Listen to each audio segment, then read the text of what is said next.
Once upon a time, nestled in the lush rolling hills of a faraway land, there lived a dragon named Draco. And like the tale spun about fierce dragons, with scales like iron and fiery breath that could melt stone, Draco was a gentle giant.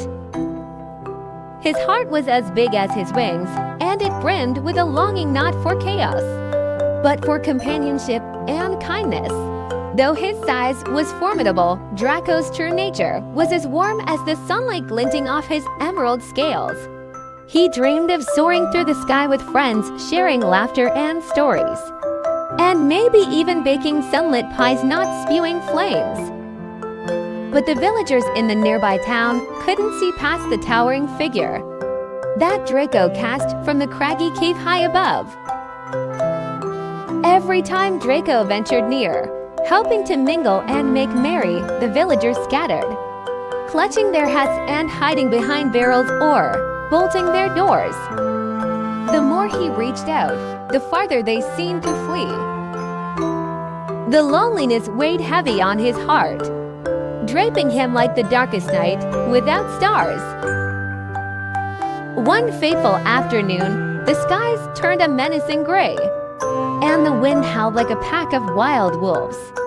A monstrous storm descended upon the village, twisting trees into contorted shadows and tumbling fences like sticks in the wind. The villagers, trapped and trembling in their homes, as debris cloaked the cobblestone paths, didn't know where to turn. But Draco did, perched atop his lookout. He watched their distress with a racing heart. With courage coursing through his veins, he unfurled his mighty wings and took flight, riding the guests with purpose and precision. He landed with a thud that echoed over the quaint village square. But it was not a sound of fear, it was the sound of hope.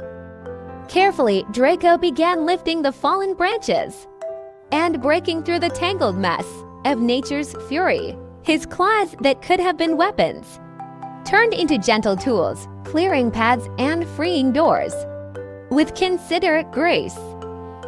Peeking cautiously from their windows, the villagers watched in awe as the misunderstood dragon transformed their chaos into calm.